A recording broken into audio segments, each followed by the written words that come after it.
Muy buenas noches, tengan todos ustedes. Son las 8 en punto y como lo hacemos desde hace 16 semanas, de lunes a viernes, estamos transmitiendo completamente en vivo a través de la plataforma Zoom y simultáneamente a través de Facebook Live de Yo Soy Médico 17, a quien agradezco como siempre el favor de facilitarnos su plataforma para llegar a más profesionales de la salud. Como ustedes lo han visto desde la pantalla de inicio, si usted es jefe de servicio o es jefe de enseñanza de un hospital público o privado o pertenece a un colegio médico de profesionales de la salud y requiere uno de las pláticas que damos en Medical Legal Center, por favor, no duden en contactarnos. El correo es atención.mlc@gmail.com. Atención sin acento. .mlc@gmail.com. La plática de ayer tuvimos a Ricardo Moller Schuster, nos habló de algunas puntos y oportunidades para profesionales de la salud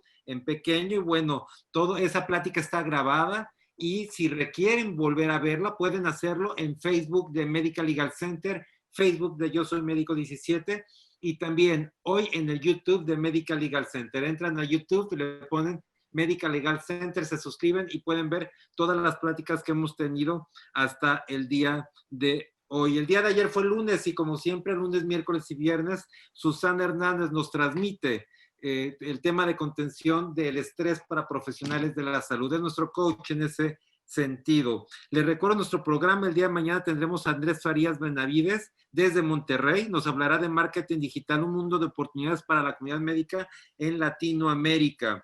Les recuerdo nuestras redes sociales, Medical Legal Center en Twitter, Facebook e Instagram, por favor, ahí pueden ver todos nuestros programas de pláticas. Les recuerdo también que inviten a más profesionales de la salud. Esto es para nosotros muy valioso para llegar así a más médicos. Antes de presentar a nuestro, bueno, presentaré en este momento a nuestro invitado. Normalmente hacemos una presentación esta semana de un homenaje para los profesionales de la salud. Hoy lo haremos al final para poder dar entrada a la plática de nuestro invitado el día de hoy. Bueno, para hoy en día, pues, tenemos un invitado de super lujo. Les voy a leer un poco de quién es él.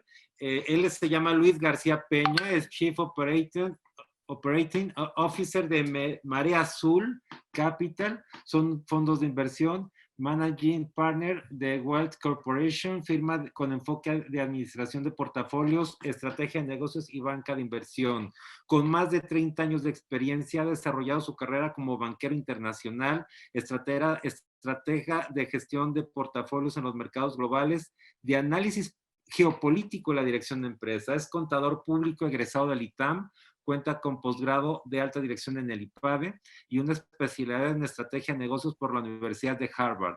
Ha sido presidente del Instituto Mexicano Ejecutivo de Finanzas en Monterrey y ha presidido el Comité de Política de Negocios y Sociedad. Hoy es presidente del Consejo de Grupo Alcon en León, Guanajuato, y es miembro del Consejo Asesor del Fondo Discovery Americas, así como del IBC Bank, entre otras instituciones. Eso solamente una entrada para ver quién nos va a hablar el día de hoy y nos va a hablar sobre oportunidades y desafíos en una nueva realidad.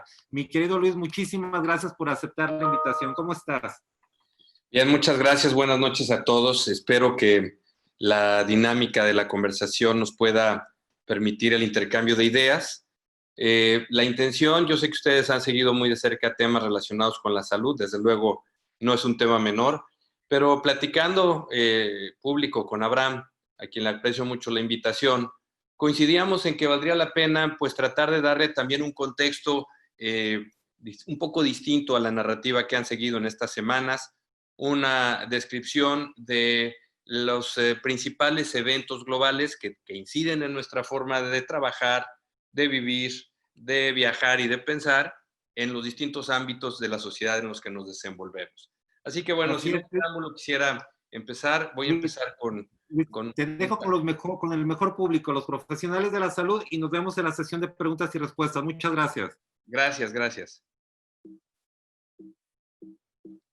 Un segundito.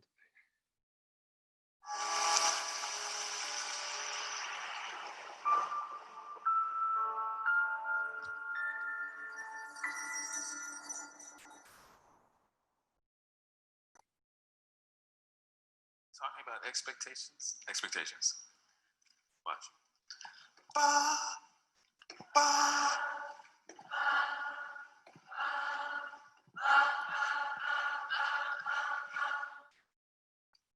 Ba, ba, ba, ba, ba, ba.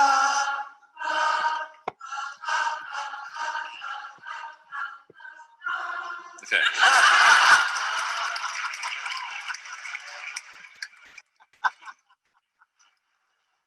Ba, ba, ba, ba.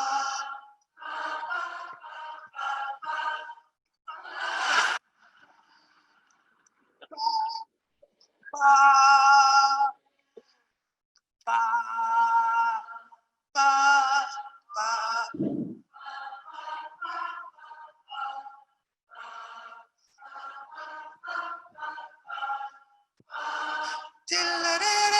Ja, tom, da, da, da, da, da, da, da, da, da, ba, ba, ba, ba, ba, da, da, da, da, da, da. Ba, ba, di-li-di-di-di, da, da, ba, da, da, da, da, ba, ba, ba, ba, ba, ga, ba, ba, ba, da, da, da, da, da, ba, ba, ba.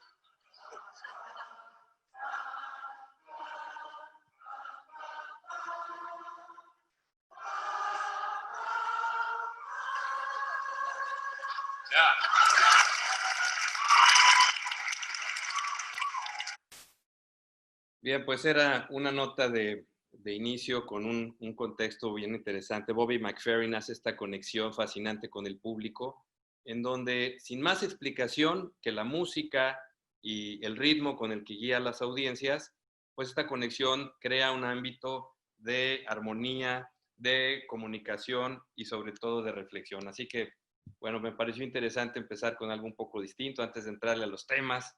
No les voy a decir nada que no sepan con los números que hoy representa este gran desafío que vivimos todos. Los números hoy rebasan los 13 millones de personas con el contagio del virus, del coronavirus. Tenemos más de 570,000 muertes registradas en el mundo y bueno, pues ese es digamos el corte que hay al día de hoy en pues esta dinámica que por lo visto se mantendrá y seguirá todavía por un tiempo más y de ahí la relevancia de pues entender mejor cómo tenemos que adaptarnos, cómo tenemos que entenderlo y cómo tenemos que superarlo. Y para ello es importante recordar un poco de la historia. Fíjense, y ustedes lo saben, los microbios y los virus han acelerado de muchas maneras el fin de imperios, la destrucción de poblaciones, el desplazamiento de sociedades y han provocado también caídas importantes en el comercio y en las economías en distintas etapas, en distintas regiones, conforme han ocurrido. Pero las pandemias también han provocado inesperados avances en el desarrollo humano. La peste negra, por ejemplo, niveló desigualdades socioeconómicas, dando fin al feudalismo en el siglo XIV en Europa. Inclusive, dos personajes muy relevantes de la historia, Newton descubre la gravedad y plantea su teoría de la gravedad, estando precisamente en cuarentena, mientras Shakespeare escribía una de sus obras maestras, El Rey Lear, pasando también por una de estas cuarentenas, largas cuarentenas en el siglo XVII en Inglaterra. La llamada fiebre española de 1918 condujo también al establecimiento de estructuras de salud pública inexistentes hasta ese momento y el diseño de los sistemas de invención de vacunas que hoy, bueno, pues son una de las piedras angulares para poder enfrentar estos desafíos. La pandemia actual de COVID-19 no es diferente. Ha tenido un efecto económico, sí, muy importante, lo iremos analizando sobre la conversación, pero también está ofreciendo una ventana para la búsqueda de un bien común más profundo y más duradero. Una estructura social que redefina sus prioridades y que permita que el público, que la gente, que las sociedades puedan también adaptarse a esta nueva situación. Déjenme transmitirles o platicarles, sin meter en muchos tecnicismos, cómo ha evolucionado desde el punto de vista económico todo este fenómeno. Esta gráfica que ven aquí es la del índice Dow Jones en Estados Unidos. El índice Dow Jones Industrial es uno de los más representativos del mercado bursátil estadounidense. Y como pueden ver aquí, en el mes de marzo, digamos entre el fin de febrero y la mitad de marzo, tuvo un desplome de prácticamente el 30% de su valor. No obstante, al día de hoy, 18 de julio, el índice ha recuperado prácticamente el 80% de lo que perdió en aquel momento. Es decir, el mercado, como pueden ver aquí, tuvo un repunte muy interesante, derivado precisamente de la manera en que están actuando los gobiernos, los bancos centrales, las grandes corporaciones, para atender y entender el manejo de la crisis. Esta es otra gráfica también muy representativa, el índice Standard & Poor's 500, uno de los más relevantes del mercado más grande del mundo. Igualmente, como pueden ver en marzo del 2020, la gráfica muestra una caída de prácticamente el 30% sobre el valor que el índice llegó a tener. Como pueden ver aquí, son desplomes que ocurren muy rápido. Dicen en el argot financiero, lo que mata de la bala no es la bala, sino la velocidad. Cuando estos índices tienen desplomes tan abruptos como los que observamos aquí, el efecto colateral es todavía más nocivo que cuando se llevan a cabo caídas ordenadas o un poco más graduales. De la misma manera pueden ver aquí cómo la recuperación entre marzo y julio muestra pues, un nivel interesante en el que ciertamente tarda más el índice en llegar al punto de donde viene, no ha llegado del todo ahí, pero es una muestra interesante de cómo los mercados están anticipando que las medidas económicas y las herramientas, la medicina que los bancos centrales y los gobiernos han puesto en sus economías, especialmente en los países desarrollados, por supuesto, permitirán una recuperación pues, un poquito más pronta de lo que en muchos casos algunos estiman. El tipo de cambio peso-dólar llegó a tener el 23 de marzo un nivel de 25.35 pesos por dólar. Hoy está coqueteando más cerca de los 22, 22.40. Parecería que el peso pues también ha estado ganando, recuperando algo de terreno, aunque hay otros factores que afectan a nuestra moneda, los iremos conversando, pero de alguna forma pues también aquí es algo representativo que tiene que ver con nuestras economías de negocios y personales. Algo interesante de todo este fenómeno es que hay un cuestionamiento importante en el mundo sobre la forma en que el liderazgo mundial ha ido pues, sufriendo una serie de traspiés. Hay un cuestionamiento en donde se dice que el liderazgo global ha desaparecido. Y para ello tal vez valga la pena contarles una historia que algunos de ustedes recordarán, que tuvo que ver con precisamente hace 75 años, los líderes mundiales diseñaron la paz incluso mientras estaban en guerra. Los líderes de hoy parecen necesitar algo similar. Y hay una historia que quiero compartirles. Unas semanas después del ataque de Japón a Pearl Harbor, en la Segunda Guerra Mundial, Winston Churchill fue un invitado a la Casa Blanca. El presidente Roosevelt estaba tan ansioso por compartir con Roosevelt una idea que se le había ocurrido con el nombre de una nueva organización que debería proveer de seguridad mundial pues al planeta y que debía redefinir la manera en que los países y sus sociedades se integraban. Cuenta la historia que estaba tan entusiasmado Roosevelt por contarle a Churchill su ocurrencia del nombre de Naciones Unidas, que corrió a su habitación en la Casa Blanca, la habitación donde estaba como invitado, lo encontró a medio vestir, casi desnudo, dice la leyenda. Roosevelt medio se puso una bata y con mucho ánimo y con mucha pasión le compartía a Churchill pues, que la nueva organización que debían fundar debía tener el nombre precisamente de Naciones Unidas. Más allá de la forma de comunicación poco ortodoxa que cuenta esta historia, lo interesante de esto es que los líderes, los estadistas de aquel momento, ya estaban planeando la paz en medio de la guerra. Esa visión es la que hoy parece perderse en los liderazgos que gobiernan la región europea, desde luego la mayor economía del planeta, y con ello, pues muchas regiones y temas que nos gustaría haber visto. En esa misma época, en el frente económico, en el año 1944, en este lugar que vemos aquí, que se llama Bretton Woods, que está en New Hampshire, se fundan el Banco Mundial y el Fondo Monetario Internacional. Es justamente aquí donde se establece el llamado patrón oro, que definía que el dólar sería la moneda del comercio, el inglés el idioma de los negocios, y desde luego el oro tendría que funcionar como respaldo de la moneda estadounidense para poder articular una nueva dinámica económica en donde los países perdedores de la guerra, Japón, Alemania, Italia, tenían que convertirse en productores de bienes, productos y servicios, mientras los países aliados, los que habían ganado, los que iban a reconstruir, pues adquirían esos bienes y productos en beneficio de una nueva dinámica mundial regulada en temas económicos por el Fondo Monetario y el Banco Mundial. Instituciones que desde luego prevalecen al día de hoy, pero que también están bajo serios cuestionamientos por su ineficacia y su capacidad de resolver otro tipo de crisis. Pasa el tiempo y pues tanto por el lado de la seguridad, los planes para la ONU se desarrollaron en un lugar que se llama Dumbarton Oaks en Washington, D.C. y fueron resumidos por este trío que vemos aquí, por Churchill, Roosevelt y Stalin, en una reunión en Yalta, en Crimea, donde finalizan con una conferencia pues, que proclama la fundación de una nueva era, el inicio de un nuevo proceso de integración política, económica y social.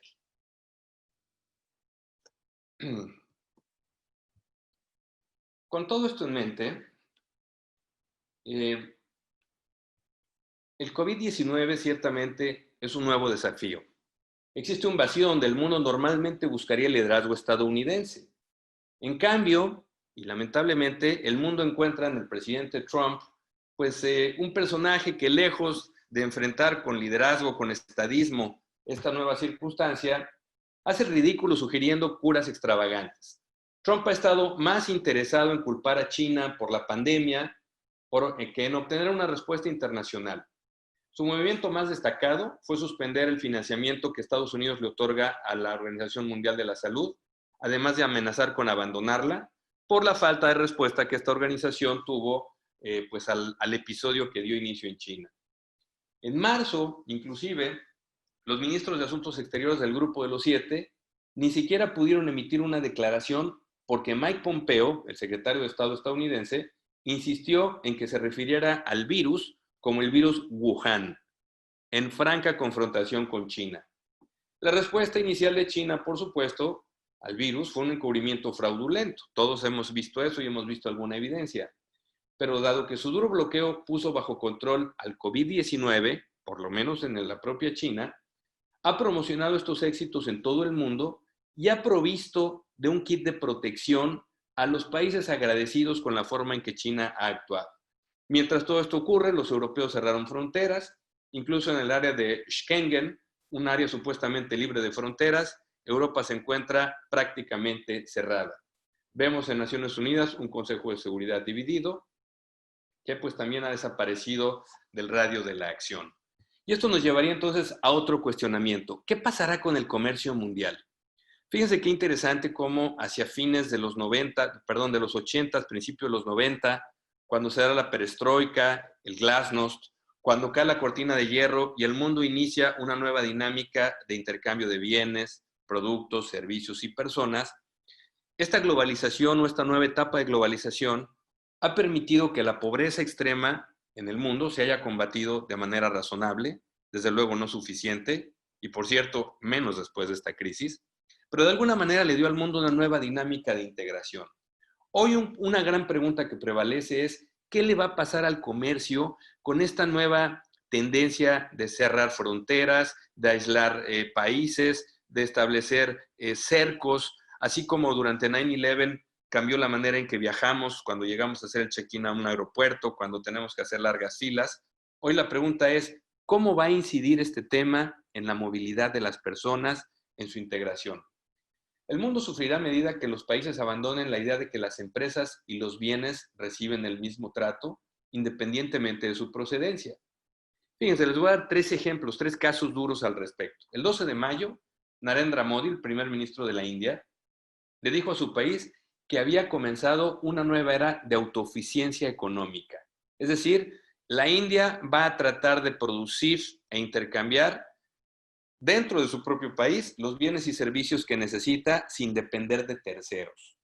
El estímulo que Japón le ha dado al COVID-19 incluye subsidios para que las empresas repatrien a sus fábricas. El gobierno de Japón está invitando a sus grandes corporaciones a regresar a su país las grandes instalaciones que crean empleos, que manufacturan, los laboratorios de estrategia y desarrollo, que en conjunto pues crean una sensación igualmente de cerrazón. Y funcionarios de la Unión Europea hablan también de una autonomía estratégica y crean un fondo para comprar participaciones en empresas. Los europeos dicen, vamos a empezar a sacar las empresas estratégicas que son propiedad de terceros, de países no pertenecientes a la Unión, y vamos a tratar de controlar la proveeduría y el control de esas actividades. Estados Unidos no es la excepción, lo hemos escuchado desde que Trump estaba en campaña, instando a muchas de sus empresas a regresar a su país e incluso a construir plantas en casa, como lo ha hecho con Intel.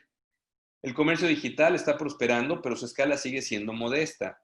Las ventas al exterior de Amazon, por ejemplo, de Apple, de Facebook, de Microsoft, todavía representan una pequeña porción de las exportaciones mundiales, pero son seguramente uno de los grandes cambios que acelerará este proceso de redefinición del comercio y de los jugadores que en él participan. Estos tres golpes, estos tres temas que defino, han herido tanto al sistema abierto de comercio como descuidan los poderosos argumentos en su favor, logrando que la mayor parte o la mayor era de la globalización empiece a mutar, empiece a vivir una transformación. El mundo post-COVID verá una demanda cada vez mayor de seguridad, de productividad y optimización, así como de capacidades más autónomas y remotas. En la parte económica, haciendo una breve reseña de la parte económica, hay una encuesta reciente de Goldman Sachs. Goldman Sachs es uno de los grandes operadores del mercado de Wall Street, es una gran correduría, de las más relevantes del mundo. Y en un estudio que publica hace un mes y medio, decía que casi 2/3 de los propietarios de pequeñas empresas en Estados Unidos tenían liquidez que agotarían en menos de 3 meses. El impacto económico en la mayor economía del planeta, imagínense ya después la proporción hacia otros países como México, el impacto económico en Estados Unidos ha sido devastador. Todavía hasta febrero de este año, el nivel de desempleo en Estados Unidos era el mínimo desde 1965. Desde luego, un gran logro, no necesariamente atribuible a Trump, pero que políticamente le serviría para su reelección. No obstante, y de manera abrupta, de entre marzo y julio, el índice de desempleo en Estados Unidos se hizo pedazos. Como platicamos, el número de empresas que están agotando la liquidez es cada vez mayor. Más de 1/3 de los encuestados en una encuesta de Pew Research decían que si perdían su principal fuente de ingresos, sus ahorros y nuevos préstamos o la venta de activos, solamente tendrían dinero para poder vivir no más de 3 meses. Ese es el nivel de gravedad que enfrenta la sociedad en la economía más poderosa del planeta. En Gran Bretaña, por ejemplo, la proporción de inquilinos comerciales que se han retrasado en pagar la renta ha aumentado en más de 40% con respecto a niveles anteriores. Hace unas semanas, el jefe de Boeing advirtió que los viajes aéreos no coincidirían con el nivel de 2019 y no se van a recuperar hasta alrededor de 3 o 4 años. Y así podemos ir elaborando con muchos indicadores que una y otra vez hablan de cómo las empresas luchan por evitar y por pues atender las preocupaciones financieras de las personas y desde luego pues los bancos tendrán que enfrentar también una nueva circunstancia en este sentido. Debido a que las industrias más afectadas en la economía emplean a mucha gente de bajos salarios, el desempleo lamentablemente seguirá siendo alto y el trabajo informal, pues inclusive el informal será difícil de conseguir. Incluso ahora, en las 5 economías más grandes de Europa, más de 30 millones de trabajadores, que representan una quinta parte de la fuerza laboral, están en esquemas especiales donde el Estado paga sus salarios. Estos salarios o estas actitudes pueden ser generosas, pero nadie sabe cuánto pueden durar, porque desde luego tienen también una capacidad limitada. Esta gráfica que les muestro aquí me parece también muy relevante. Esto habla del monto de las remesas que nuestros paisanos nos siguen mandando de manera espectacular. Yo digo siempre que los paisanos son los héroes anónimos que tiene nuestro país. Resulta que, a diferencia de lo que muchos esperaban, justo cuando empezó la crisis, vean cómo se ve la gráfica aquí en el mes de marzo, entre febrero y marzo se ve este movimiento. Las remesas que los paisanos nos envían de ese momento a la fecha están rompiendo récords históricos mensuales. Hemos recibido más de 6,000 millones de dólares provenientes de esos trabajadores que, aún sin tener empleo hoy, con los altos niveles de desempleo estadounidenses, siguen mandando parte de sus arcas a atender a sus familias, apoyar a los suyos en un momento de crisis. Vean qué sentido de solidaridad y de sacrificio. Realmente me sigue pareciendo muy, muy loable. Gracias a estos recursos que los paisanos siguen mandando al país, no sabemos por cuánto tiempo más, porque como mencioné, se están quedando sin ahorros y mientras no regrese el empleo, la crisis podrá agravarse también. Pero mientras los paisanos siguen haciendo flujo positivo de dólares, esto ha logrado de alguna forma que la salida de dólares, por otro lado, derivado de empresas o inversionistas que no le tienen demasiada confianza al gobierno actual, se vea compensada. Es decir, si no tuviéramos la entrada de dólares de los paisanos, el movimiento del tipo de cambio estaría muy cerca de los 24 a 25 pesos. Esto ha sido un catalizador muy positivo, muy constructivo de la manera en que el país ha podido maniobrar y desde luego, una vez más, de la lealtad que sigue teniendo ese grupo social formidable de mucho trabajo y de mucho esfuerzo que de Estados Unidos no olvida a los suyos aquí. La gran pregunta también es, ¿en qué momento la generación que ya está echando raíz en Estados Unidos dejará de tener raíces o vínculos con sus familiares en México? Cuando eso ocurra, no sabemos bien a bien en cuánto tiempo, seguramente pues tendremos que inventar una nueva forma de compensar estos ahorros que nos comparten. Pero esta imagen no voy a elaborar. Cuando nos preguntamos, bueno, pues el mundo cómo está funcionando, qué decisiones ha tomado, qué medidas han puesto en marcha, francamente, por respeto a ustedes, no voy a elaborar. Creo que esta foto dice más que 1000 palabras y creo que lamentablemente la manera en que esto se ha operado desde aquí, pues tiene este sino, va a tener siempre esta memoria. El desperdicio de una gran oportunidad para atender con liderazgo, con estadismo, con visión, una de las mayores crisis de la historia. Pero bueno, tendremos que seguir viendo cómo se construye día a día todo esto. ¿Qué decir del reciente encuentro de los dos personajes, cada uno con su agenda política, alineando sus intereses, comentando los temas que hoy les pueden generar a ambos un beneficio político de mediano plazo, de corto plazo, que bueno, pues también será un tema que en los siguientes meses tendremos que analizar, especialmente a la luz de la forma en que Trump ha ido perdiendo terreno con el electorado en países como, en estados como Texas, estados que son históricamente republicanos. Hoy parece empezar a cambiar esta percepción, esta visión, y el electorado está cansado, está enojado, está también ansioso por ver un nuevo liderazgo que pues se reflejará seguramente en las urnas estadounidenses el 3 de noviembre entre Joe Biden, que sigue estando entre 8 y 10 puntos, depende de las encuestas, por encima de Trump en este proceso. Derivado precisamente de lo que platico y de la falta de visión y de articulación en lo que ha pasado en México, aterrizo este último tramo de la charla en nuestro país.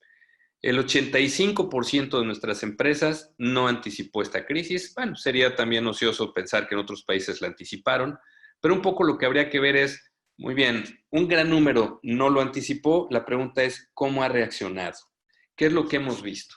Y aquí viene una serie de temas, pues, que seguramente muchos de quienes nos escuchan los viven en su vocación de médicos, en su práctica profesional, en sus negocios aledaños, pueden ser negocios relacionados también con la salud. Pues hemos visto todos estos factores: contracción del mercado, pérdida de participación de mercado, problemas de cobranza, erosión de márgenes, en fin, una serie de temas vinculados con una crisis comercial que todos estamos viendo de muchas medidas.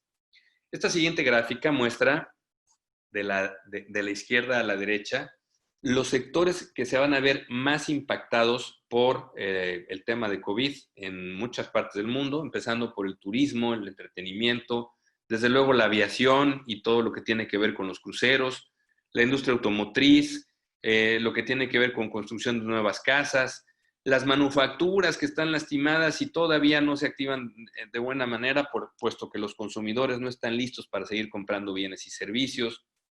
El sector de servicios financieros se verá afectado por el número de empresas y personas que se vean con la incapacidad de atender sus deudas y compromisos financieros en detrimento de la situación de los bancos. De ahí que los bancos centrales, que son los que controlan los indicadores de tasas de interés e inflación y circulante en los países, tendrán que estar muy atentos a el fortalecimiento de sus instituciones financieras. La educación está pasando por una profunda transición. Aquellas colegiaturas enormes que pagamos desde lo que llaman el guante para que nuestros hijos vayan a este rimbombante campus que tiene pista para correr, que tiene alberca techada, que tiene canchas de esto y del otro, pues hoy se convierten en clases digitales, en clases a distancia, donde las grandes cuotas que en educación se han cobrado, en la educación privada desde luego, se han cobrado no solo en México, sino en otras partes, pues van a estar bajo escrutinio, puesto que los sistemas educativos también están evolucionando. El petróleo, pues ya lo vimos pasando aceite, y así nos vamos, llegando a el sector precisamente que nos ocupa en la conversación de hoy, donde todo lo relacionado con la proveeduría de servicios e insumos médicos seguirá siendo el número uno en apoyos, en atención, en crecimiento y recuperación dentro de la crisis. Nuevamente hay un espacio de oportunidad muy relevante que específicamente en el sector donde la mayoría de ustedes está, va a abrir estos espacios, pero no van a ser para todos, van a ser para quienes tengan claridad en la visión y capacidad de ejecución. Veamos en el cliente cambios en los patrones de consumo, un poco lo que estoy narrando. La inseguridad financiera hace que el comprador sea muy sensible al precio. No quiero pensar cómo la han pasado con las consultas y con pues la proveeduría o la atención de pacientes. La pandemia le ha dado ciertamente prioridad a la salud de higiene en los puntos de venta de las oficinas. Más casa, menos oficina y calle. Aquí vamos a ver también una gran transformación en el espacio de oficinas. La enorme cantidad de metros cuadrados disponibles que hay en muchas ciudades de México, pues seguramente tendrá que replantearse, puesto que hoy las empresas medianas, pequeñas, incluso las grandes, están cuestionando la necesidad de tener un enorme número de metros cuadrados ocupados cuando la eficiencia y productividad en ciertos empleos y de ciertos equipos se puede dar de igual manera trabajando de manera remota, evitando que la gente tenga que manejar una hora, hora y media de ida y otra de regreso, evitando conglomeraciones de tráfico y haciendo de alguna manera los equipos un poco más productivos. Ya veremos qué pasa con esto. El consumo en el ecosistema digital, ni se diga. Empresas como Liverpool descubrieron que cerrar tiendas no los hace perder dinero, puesto que los hizo volcarse al ecosistema digital. Y hoy las ventas en línea se aceleran en México con respecto a las perspectivas que había, dándole a las grandes cadenas comerciales un canal de distribución mucho más eficiente, con menores costos, que seguramente harán que muchas tiendas y muchas plazas comerciales emblemáticas empiecen también una transformación en sus tamaños y sus perfiles. Y bueno, pues todo lo que tiene que ver con marcas premium, lujo y tal, seguramente pasará a segundo y tercer nivel en muchas partes, con un mundo más enfocado en innovar y en ser más práctico. En materia, digamos, ya digamos, más pragmática, ¿no? En el tema de negocios, en la manera en que todos deberíamos entender la crisis de manera familiar, de manera en los negocios, en nuestras prácticas comunes, hemos establecido este mapa de ruta donde decíamos, entre mayo y julio se trata de supervivencia. Debemos mantener la operación, debemos reducir los gastos al mínimo indispensable, debemos tratar de reestructurar líneas de crédito, platicar con nuestro banco. Hay muchos esquemas que le han dado flexibilidad a los pagos de compromisos financieros. Hay que hacer uso de ellos. Una vez hecha esta parte o cumplida esta fase, durante agosto y diciembre tendremos tiempo para reorganizarnos.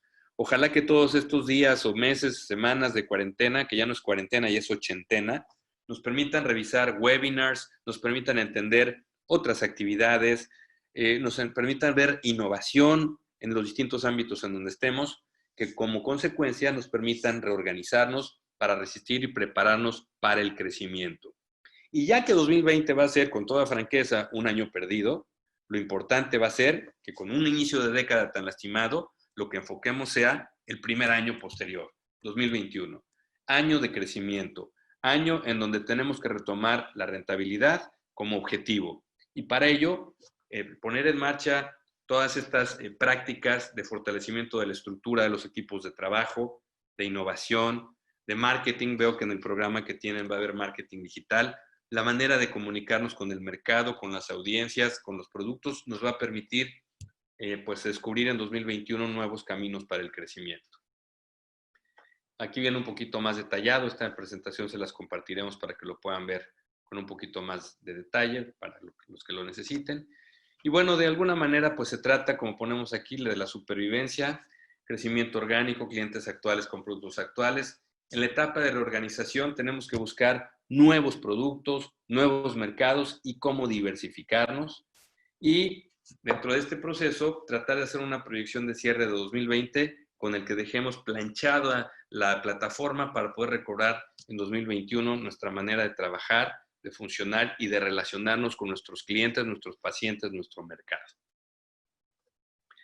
Llegando al final de esta conversación, un autor, Yuval Harari, que algunos de ustedes conocen, que escribió libros como Homo Deus, decía: si reaccionamos a la epidemia global con solidaridad y generosidad, y si confiamos en la ciencia más que en teorías de la conspiración, no solo podremos superar esta crisis, sino que incluso saldremos de ella mucho más fortalecidos.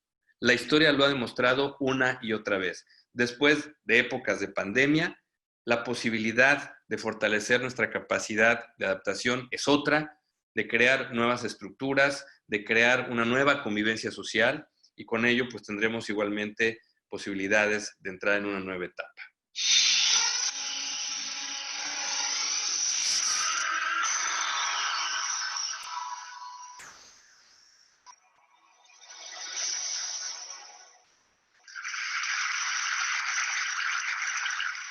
A few years ago, I felt like I was stuck in a rut. So I decided to follow in the footsteps of the great American philosopher, Morgan Spurlock, and try something new for 30 days. The idea is actually pretty simple. Think about something you've always wanted to add to your life and try it for the next 30 days. It turns out 30 days is just about the right amount of time to add a new habit or subtract a habit, like watching the news, from your life. There's a few things that I learned while doing these 30-day challenges. The first was, instead of the months flying by forgotten, the time was much more memorable. This was part of a challenge I did to take a picture every day for a month, and I remember exactly where I was and what I was doing that day.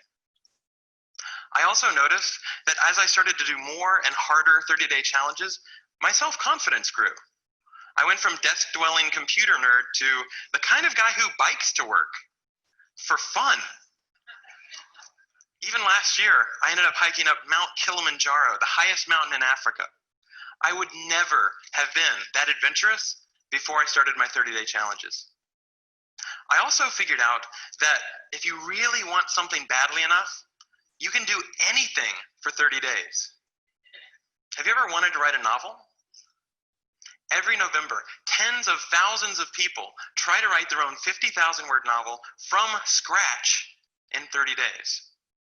It turns out, all you have to do is write 1,667 words a day for a month. So I did. By the way, the secret is not to go to sleep until you've written your words for the day.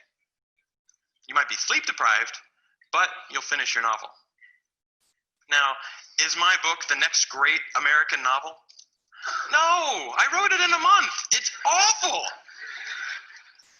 But for the rest of my life, if I meet John Hodgman at a TED party, I don't have to say, I'm a computer scientist.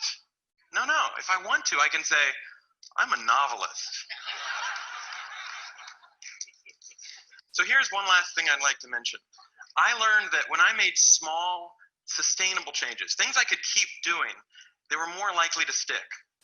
There's nothing wrong with big, crazy challenges. In fact, they're a ton of fun, but they're less likely to stick. When I gave up sugar for 30 days, day 31 looked like this. So here's my question to you. What are you waiting for? I guarantee you the next 30 days are going to pass whether you like it or not. So why not think about something you have always wanted to try and give it a shot for the next 30 days? Thanks.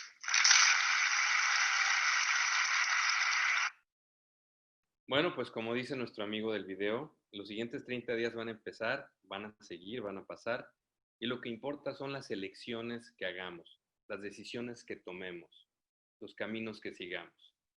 Y por ello, termino esta conversación agradeciendo a todo nuestro grupo de médicos, amigos, compañeros, colegas, por su dedicación, por su responsabilidad y por su amor al prójimo. En verdad, muchas, muchas gracias.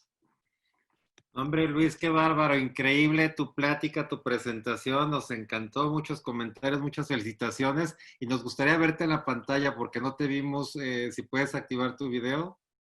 Sí, espérame un segundito. Estaría muy bien. Luis, varias preguntas. Vamos a pasar a iniciar, si no tienes inconveniente, el tema de liderazgo. En el mundo, ¿qué consideras que debió o debe hacer un presidente como Trump o los líderes mundiales? ¿Qué crees que deben hacer que no han hecho? Mira, yo creo que la narrativa que compartíamos de la forma en que los líderes de la guerra actuaron, con visión de grupo. Mira, una frase que puede ayudarnos es esta. Decían, un político es la persona en que se preocupa en cómo ganar una elección, pero un estadista es el que se preocupa en cómo va a gobernar después de haber ganado. Y esa es la gran diferencia. ¿Cuál es la visión que nos está compartiendo el liderazgo de estas épocas? ¿Con qué capacidad podemos contar en términos de su decisión, de su integración, de su ascendencia sobre la sociedad? Ese liderazgo hoy no está claro ni en Alemania, ni en Gran Bretaña, ni en Estados Unidos. En ningún país estamos viendo una generación de líderes que lamentablemente tenga los tamaños para poder guiar a sus sociedades a lo largo de este proceso. Por lo pronto hasta hoy. Creo que lo que tenemos que reflexionar aquí es cómo redefinimos el concepto de liderazgo, cómo tendría que ir más allá de los intereses de un grupo o de un círculo y tendría que volver a voltear a esa gran relevancia, trascendencia de influir sobre los grupos a los que pueda traer pues con energía y con ejemplo. Sobre todo eso, ejemplo. Excelente, Luis. Sé que no tienes una bolita mágica, pero desde tu punto de vista, si esto afecta el tema de la reelección del presidente de Estados Unidos, ¿cómo afectaría o beneficiaría a nuestro país y a Latinoamérica? La última vez que un presidente de México hizo mancuerna con un candidato republicano fue el presidente Salinas con el candidato Bush, cuando gana Bill Clinton la elección. El disgusto de los demócratas con México por el partido que tomó el presidente, pues nos hizo ver nuestra suerte durante un buen rato, especialmente porque ocurre después del error de diciembre del 94. Posteriormente, la razón pudo más. El presidente Clinton extendió la mano a México, independientemente de que el gobierno de México le había favorecido a su contrincante político. Lo que hemos visto es que cada vez que tenemos injerencia o tomamos partido en situaciones como esta, y donde además, en este caso, las encuestas están apoyando al candidato opositor, pues podríamos anticipar un problema diplomático temporal que ciertamente no va a ayudar a que la apertura, la comunicación y el apoyo pueda fluir de manera más fácil. Creo que esas son repercusiones que teníamos que revisar. Excelente. Nos pregunta la doctora Eloísa, en efecto, hay afectaciones económicas de manera globalizada, pero tú hablabas que también este tipo de afectaciones pueden tener impactos positivos. ¿Cuál es el impacto positivo más importante que ves en el tema de salud? Bueno, eso me lo deberían responder ustedes, ¿no? Yo creo que los recursos que se están destinando de manera global a la investigación y desarrollo en salud, a la prevención, a los equipos, a los tratamientos, a la infraestructura hospitalaria, van a ser recursos sin precedente. Las grandes organizaciones y fundaciones globales dedicadas a apoyar a la salud han dedicado miles de millones de dólares en solo 4 meses a fortalecer la capacidad instalada de salud en el mundo. Y esto tendrá repercusiones positivas, desde luego, en el sector, especialmente en aquellos que sigan trabajando en la innovación, en la investigación y en el uso de tecnologías que permitan hacer más eficiente el hacer diagnósticos anticipados y sobre todo, prevenir los trabajos de prevención que eviten pues que todos tengamos que acabar en temas como estos. Hay muchísimo que ver todavía. El libro se está escribiendo.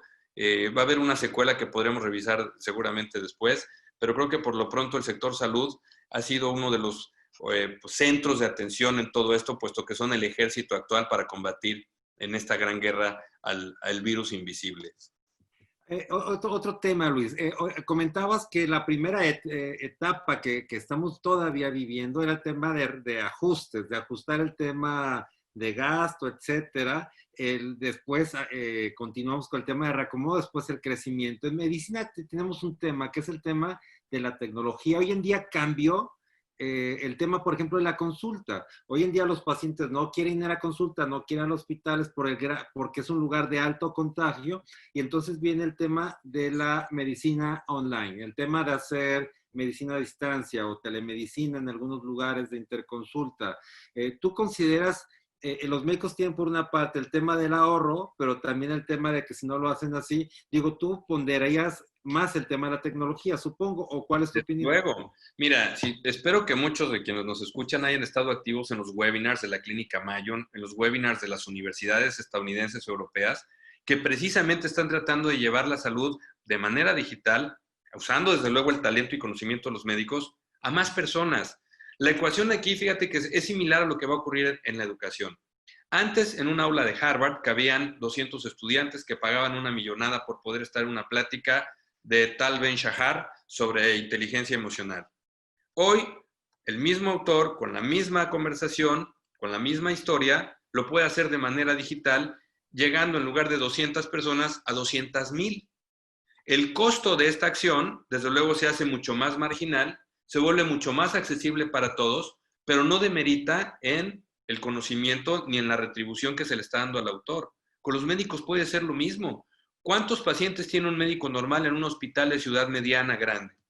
Ese número de pacientes, desde luego, puede incrementar una vez que el médico en cuestión ponga a disposición de sus pacientes aplicaciones prácticas, creíbles, eficientes, que le permitan ser muy responsivo, que le permitan tener apoyo de manos y mentes alternativas para poder llegar a más personas. Y si con eso hacemos la consulta marginalmente más accesible, seguramente esas personas se volverán también clientes asiduos o pacientes leales a una práctica incluso de prevención. Creo que por ahí va, ¿no? Hay mucho que seguir estudiando al respecto, pero el camino va a ser ese. Vamos a masificar el acceso a pacientes de manera preventiva a través de plataformas que ya están a disposición de marketing digital o inclusive de monitoreo de signos vitales, de síntomas y demás, que ya pueden adquirirse inclusive de manera muy eficaz, muy eficiente, no tan onerosa. Pero eso lo van a lograr quienes estén dedicándole tiempo a innovar. Los Sí, que o no, sea, el médico que no esté en este tema va a quedar fuera de esto. igual que el financiero, igual que el manufacturero, igual que el automotriz, que no estén, así le va a pasar. Sí, ahora el tema de las tecnologías en materia de salud, lo que tú comentabas, oye, si el problema, por ejemplo, del oftalmólogo era de que tienes que ir presencialmente para el tema de graduación, de saber tu enfermedad, quizás ahora tengamos tecnologías que ayuden a hacerlo desde tu casa, con un aparato, desde... Abraham, si hoy hay cámaras en el celular que pueden hacer reconocimiento facial e identificar si estás de buenas, de malas, si estás planeando hacer una travesura o no, imagínate si no podemos lograr maravillas con esa tecnología en términos de diagnóstico y atención.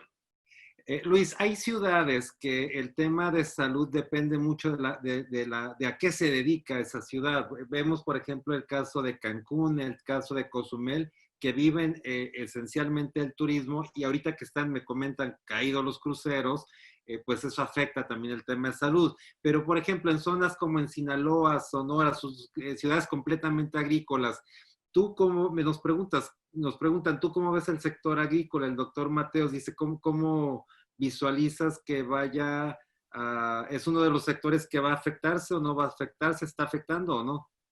El sector agrícola, tú dices, como componente de la economía independientemente de la Exacto. salud, ¿no? Exacto. Sí, bueno, no creo que el sector agrícola tenga grandes afectaciones siempre y cuando quienes trabajan dentro del sector cuenten con los elementos de prevención o de atención requeridos para poder llevar a cabo su trabajo. Pero en la parte agrícola necesitamos seguir comiendo, necesitamos seguir produciendo, necesitamos seguir exportando. Vamos, es una de las actividades torales, primero para la supervivencia y segundo para el desarrollo económico. En ese sentido, creo que va a seguir habiendo mucha atención en el sector.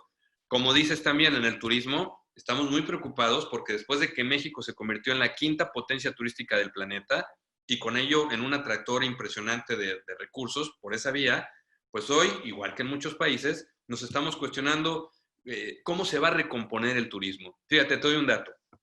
Generalmente en verano hay un volumen muy relevante de estadounidenses que viaja a Europa, muy relevante. Y desde luego van a Europa a gastar en hoteles, en restaurantes, en coches de renta, etcétera.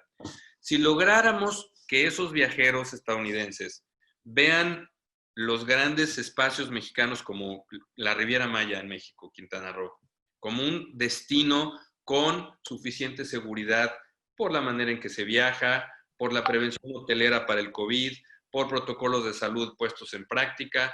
Si logramos mandar ese mensaje, además de que el clima, cuando llega el invierno, es mucho más amigable que en el hemisferio norte, vamos a poder atraer a un grupo muy relevante de estadounidenses y canadienses que se llaman snowbirds, que huyen del frío y que nos van a generar una base de turismo que no teníamos antes. Van a dejar de viajar a Europa para volver a México, voltear la vista a México, porque en México llegan en un vuelo de 3, 4, más tardar 5 horas directo a un lugar como Cancún.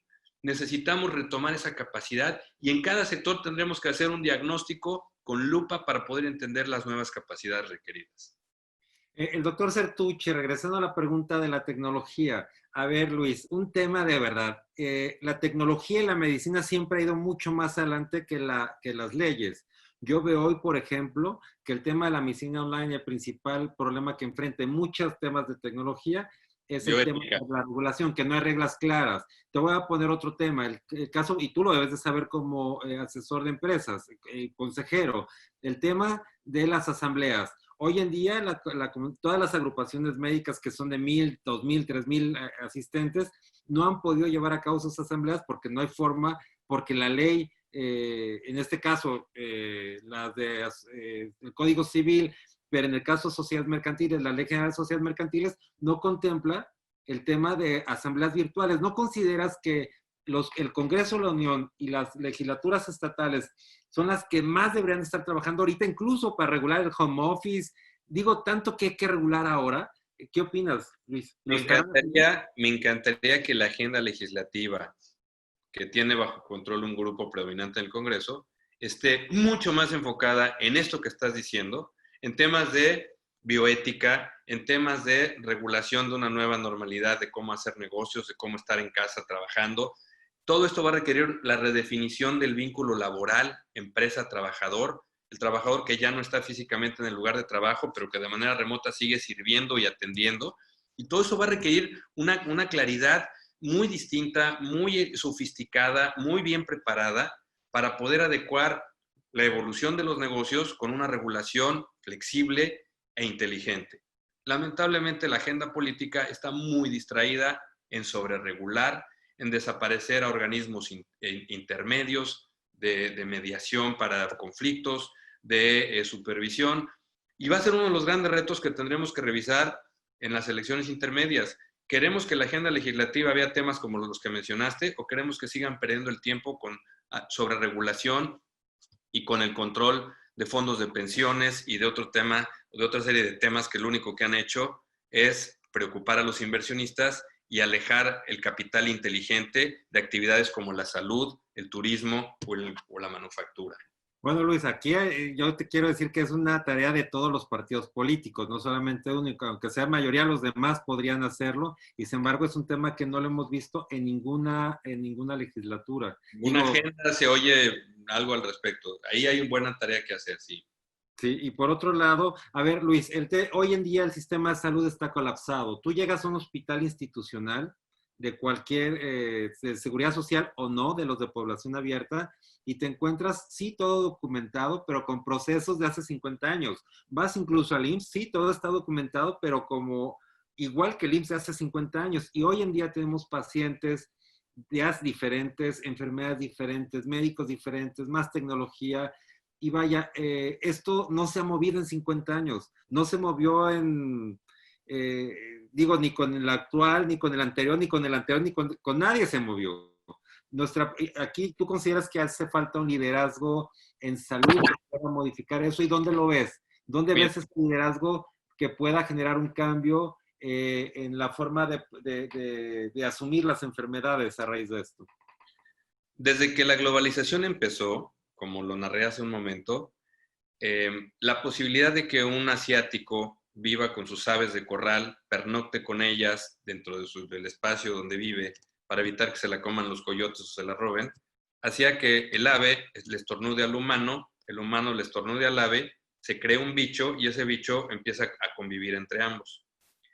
Cuando ese granjero o esa persona de campo en Asia viaja a una ciudad a pedir trabajo y le estornuda al capataz de la fábrica, y ese capataz va a los headquarters de la empresa, a una junta, y le estornuda a los que están ahí, y esos se suben a un avión, empieza el avian flu, empieza el H1N1, y empiezan todos estos fenómenos que ya sabíamos iban a ocurrir.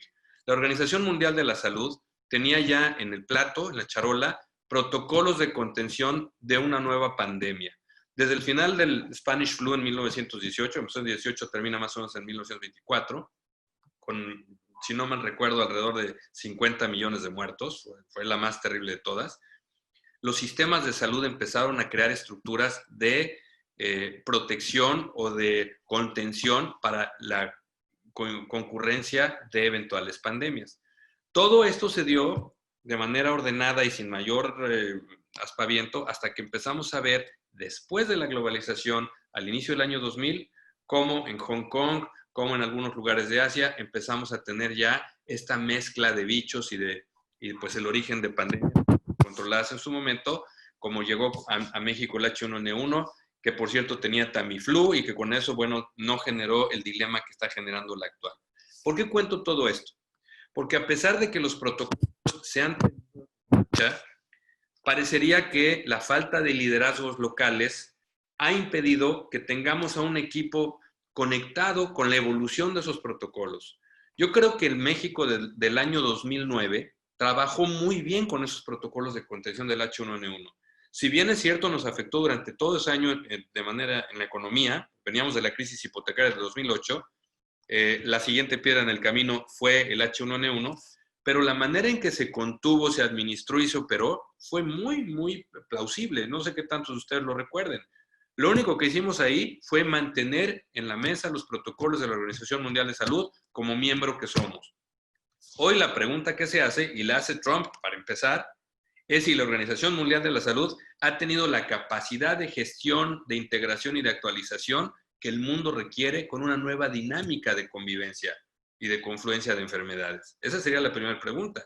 Y enseguida, entender cómo podemos vincular el que ese conocimiento y esa curva de aprendizaje y esa sofisticación que debería tener la OMS pueda tener en México un eco con un equipo de trabajo articulado, bilingüe, bien preparado, que entienda más allá de la narrativa, las estadísticas, la realidad, y que eso nos permita tener confianza en lo que sigue. Creo que una consecuencia de esto va a ser que se tienen que crear esos grupos de trabajo. Creo y hago votos porque eso ocurra, y sobre todo porque quienes están a cargo hoy, que lo único que han hecho es ponernos estadísticas que cada día que pasa cuestionan ellos mismos y cambian, pues se conviertan más en especialistas de la salud integrados con una plataforma mucho más eficiente. Creo que eso se va a acelerar. Luis, por Facebook nos preguntan, ¿cuál es el paradigma principal que tenemos que romper los mexicanos para acceder a mejores oportunidades? It's 9 o'clock. Ah, qué buena pregunta. Mira, yo ahorita no podría hablar de paradigmas así como tal, pero me gusta usar frases, ¿no? Una frase que creo que es muy representativa de nuestra actitud o que podría servir, dice, es de Bernard Shaw, dice, solo triunfa en el mundo quien se levanta y busca las circunstancias, y si no las encuentra, las crea. Esa es la actitud que deberíamos procurar todos los días, con claridad, con influencia sobre los demás y con buen ánimo. Nos preguntan también, bueno, es comentario Luis, nos dicen que en Monterrey se ha desarrollado mucho el tema de turismo para recibir a los americanos. Hace un momento que comentabas ese tema, pero voy más. El turismo médico, durante muchos años se ha querido activar este tema de turismo médico y no logramos consolidar este tema porque el americano que tiene muchos recursos se opera en Estados Unidos. Es el de quizás no tan altos recursos americanos que viene a operarse acá. Y regularmente lo que lejos de beneficiar los puntos turísticos ha ocurrido en la frontera. Es donde más se ha desarrollado. Bajan, operan y se van. ¿Tú crees que ahora el tema que están viviendo los americanos en cuestión económica pueda ser una oportunidad para los que se dedican al turismo médico? Claro que sí, absolutamente lo creo. Pero ¿qué necesitamos también? Necesitamos médicos con certificaciones internacionales. Necesitamos médicos cuya reputación trascienda fronteras. Médicos que participen en seminarios, en foros, en espacios de actualización continua. Médicos que le den certidumbre al paciente que viene de otros países a sentirse confiados porque están en las mejores manos posibles, a pesar de que no necesariamente tenemos el mejor herramental. Pero eso es lo que necesitamos promover fuera. Que la gente entienda que hay conocimiento, compromiso y talento médico en México suficiente para que se sientan tranquilos. Excelente. ¿Qué opinas? Pues preguntan, ¿qué pasa con el empresario ahora con este tema? ¿Tendrá que darle mayor capacitación a su personal o cómo cuidar a sus trabajadores? Mira, en la escuela de negocios nos decían, el activo más importante de la organización es la gente. Eso no es cierto. Es la gente correcta, que es diferente. Necesitamos formar grupos, talentos, lealtades dentro de nuestras estructuras de trabajo para tener a la gente correcta. Desde luego que tenemos una enorme responsabilidad social en actualizarlos, educarlos, formarlos, tenerles paciencia, darles disciplina, compartirles conocimiento suficiente para que podamos tener a la gente correcta. Desde luego que hay un compromiso social enorme. Los médicos lo tienen con sus cuadros de apoyo, con sus enfermeras, enfermeros, con la gente que los apoya en la limpieza, que tiene que ser muy sofisticada, muy especial ahora más que nunca. Y si no los capacitan, si no les comparten los protocolos nuevos, si no les dan los equipos que necesitan, pues ciertamente va a seguir el reto muy grande. Así que sí tenemos muchísima chamba ahí. El doctor Mainero nos pregunta, ¿qué opinas que en este país, si tienes más de 40 años, no estás fuera del mercado laboral? No, yo creo que eso no es correcto. Yo cumplí 40 hace 15 y creo que me he mantenido en el mercado laboral porque seguimos activos, porque procuramos estar al día, porque procuramos nuestras redes de contacto, porque tratamos de mantenernos presentes en nuestros espacios sociales, en nuestros espacios de responsabilidad social. Yo creo que es una serie de factores que nos hace seguirnos o mantenernos presentes, mantenernos actuales y mantenernos energéticos, ¿no? Yo creo que ahora que vemos personas de 70 medios productivos, activos, echados para adelante, hombre, ese cambio generacional claramente ha cambiado para bien. Así que 40 años está chavísimo todavía para seguir adelante. A ver, Luis, te vamos a hacer una pregunta porque tú vives en Monterrey, te la queremos hacer. Hoy en día, un tema sensible para todos los negocios y particularmente para los de turismo médico y para los médicos en particular es el tema de seguridad. Un motivo por el cual una persona no vendría a operarse es por el tema de seguridad. En Monterrey vivieron una crisis de seguridad muy grave hace algunos años. ¿Cómo le hicieron para resolverlo? ¿Qué crees que hicieron? ¿Y qué se debe hacer aquí para resolverlo? El ejemplo regio una y otra vez ha sido que la visión empresarial acompañando al liderazgo o semiliderazgo político ha sido la fórmula. Monterrey ha sido un bastión que ha demostrado cómo la interacción entre empresarios comprometidos con su lugar, con su estructura de estilo de vida, de educación y de negocio, trabajando junto con el gobierno, pueden hacer grandes cosas. Esa ha sido la fórmula que Monterrey ha puesto en marcha y que debe seguir siendo replicable en muchos lados. El problema es cuando desde arriba, desde el gobierno central, pues parece que los puentes que deberíamos tener con el empresariado para seguir siendo constructivos mutuamente se han roto. Y lamentablemente perdemos de vista el músculo, la influencia y el capital que esas empresas pueden seguir aportando para las grandes soluciones como la seguridad. Monterrey es un gran ejemplo. Sigue teniendo retos, desde luego, claro que sí, pero nunca como los que llegó a tener en 2010, que fueron los empresarios los que dieron un manazo en la mesa, le jalaron las orejas al gobernador y dijeron, vamos a trabajar con esta línea, pero no vamos a dar órdenes, vamos a poner recursos, tanto materiales como humanos, el mejor talento posible, acompañando al gobierno a poner en la mesa soluciones. Es un acto de dialéctica, donde confluye una tesis, se da una antítesis y la síntesis es el resultado. Sí, aunque también tema importante es el tema de educación. La verdad, Luis, que hay, en Monterrey se ha podido, pero hay ciudades del país donde el tema está tan infiltrado, donde es parte de una cultura, el tema de este tema de seguridad. Luis, por favor, danos una extraordinaria plática, extraordinarias respuestas, te felicito. Por favor, danos el mensaje final, un mensaje que quieras dar a los médicos de México y Latinoamérica. Mira, lo vuelvo a resumir en una frase que me encanta y que creo que nos aplica a todos muy bien, que dice, hay 3 cosas que nunca vuelven atrás. La palabra pronunciada, la flecha lanzada y la oportunidad perdida. Esta crisis, como otras, nos volvió a abrir la oportunidad de reinventarnos, de redefinir nuestras tareas, de hacer una introspección sobre lo que nos mueve en la vida, cuál es nuestro propósito, con quién lo tenemos que compartir, cómo lo podemos acompañar. Esta oportunidad que nos han dado tantos días de encierro y reflexión es la que no podemos dejar pasar, para entonces reinventarnos y pensar que lo que sigue va a ser mucho mejor que lo que fue. Estoy de acuerdo contigo, mi querido Luis. Tus datos, Gracias. si alguien quisiera contactarte para algún tema, o si tienes libros o alguna bibliografía que nos puedas recomendar, es algo que nos piden. No en este momento a la mano, pero bueno, pues seguiremos en contacto y a través tuyo, desde luego, compartiremos lo que podamos con la audiencia. Gracias por la invitación, gracias a todos por su participación y espero que este intercambio de ideas pues nos haya sido a todos productivo. Yo me siento muy agradecido por haberlo logrado. Nos los envía Luis y los publicamos en nuestra página de Facebook para si alguien quiere contactarte lo pueda hacer. Muchísimas gracias, mi querido Luis, un abrazo gigante y agradecido con todos los que se conectaron el día de hoy. Les recuerdo nuestro programa el día de mañana. Tenemos a Andrés Farías con Marketing Digital, también de Monterrey, el día de mañana. Les recuerdo nuestras redes sociales, Medical Legal Center en Twitter, Instagram y Facebook. Y por favor inviten a más profesionales de la salud. Les llega invitación a través de Face o de WhatsApp. Por favor, compartan la invitación. Mi querido Luis, muchísimas gracias. Te lo agradezco de corazón a nombre de todos los profesionales de la salud. Nuevamente, gracias. Y ustedes nos vemos como siempre mañana a las 8 de la noche. Muchas gracias por todo. Hasta mañana.